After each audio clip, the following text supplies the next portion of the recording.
नमस्कार, आप देख रहे हैं नेक्स्ट 9 न्यूज में तुषार आपके साथ। दर्शकों, आपको बता दें कि महाराष्ट्र में चल रहे मराठा आंदोलन पर अब कहीं ना कहीं रोक लग चुकी है। आपको बता दें कि मराठा आंदोलन, मराठा आरक्षण को लेकर जो आंदोलन चल रहा था, उसकी जो अगुवाई कर रहे थे जरांगे, उन्होंने अपना अनशन जो है वो वापस ले लिया है। कल जब महाराष्ट्र की सरकार ने, एकनाथ शिंदे की सरकार ने उन्हें यह आश्वासन दिया कि वो जल्द से जल्द जो है यहाँ पर मराठा आरक्षण पर काम करेंगे, जल्द से जल्द मराठा आरक्षण को लागू करवाएंगे। उसके बाद यह आश्वासन जब दिया गया, तब उन्होंने अपना जो आंदोलन था, आमरण अनशन जो था, वो उन्होंने वापस ले लिया। उसके बाद महाराष्ट्र में स्थिति काफी बेहद साफ होती हुई, यानी कि नॉर्मल होती हुई दिखाई दी।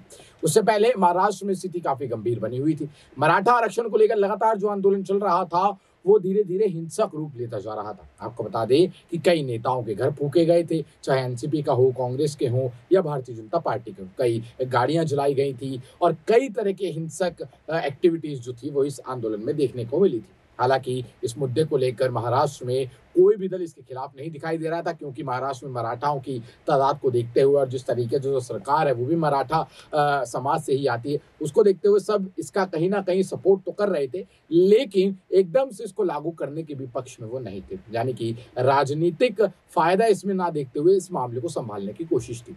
लेकिन जब आश्वासन दिया गया तो जरांगे ने अपना आंदोलन वापस ले लिया, अपना अनशन वापस ले लिया और आंदोलन खत्म हो गया।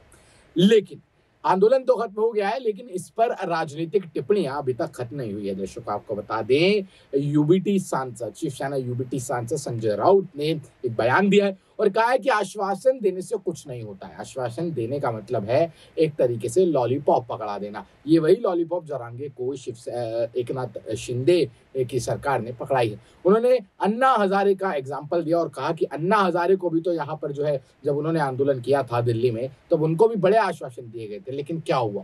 कुछ भी नहीं हुआ। आज वो यहाँ बैठे हैं और आज भी भ्रष्टाचार हो रहा है। हालांकि उसके रूप बदल गए हैं, लेकिन उससे भी ज्यादा भ्रष्टाचार हो रहा है। और क्या क्या कहा संजय राउत ने अपने इस बयान में, सुनिए जरा। कि सरकार हमेशा आश्वासन ही देती,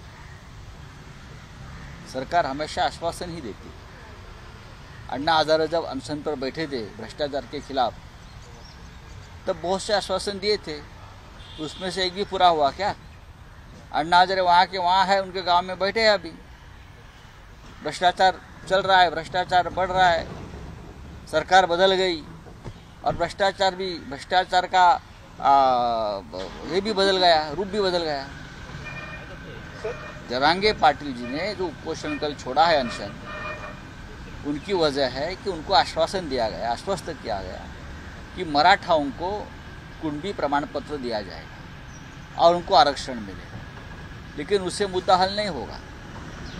आपको अगर मराठाओं को आरक्षण देना है, ओबीसी या आदिवासी के आरक्षण को कोई भी धक्का न लगा के, तो आपको संशोधन करना होगा कॉन्स्टिट्यूशन में, और इसीलिए आपको लोकसभा में या पार्लियामेंट में एक प्रस्ताव लाना पड़ेगा।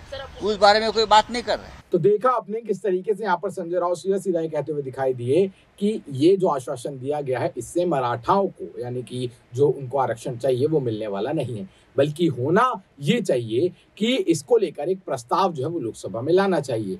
इसको ध्यान में रखते हुए कि ओबीसी और अदर बैकवर्ड जो भी हमारे देश में कास्ट है, रिजर्वेशन मिला हुआ, उनको धक्का लगे बिना यहाँ पर जो है एक प्रस्ताव बनाना होगा, कानून में संशोधन करना होगा, उसके तहत एक प्रस्ताव बनाना होगा, सबकी चर्चा होगी, केंद्र में रखना होगा और लोकसभा में उसको लाना होगा और उसे पास करवा कर ये मराठा आरक्षण ही लागू किया जा सकता है। लेकिन इस मुद्दे पर कोई बात नहीं कर रहा है, बल्कि आश्वासन दे रहे हैं, जबकि उससे कुछ नहीं होने वाला है।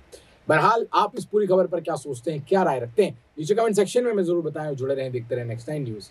धन्यवाद।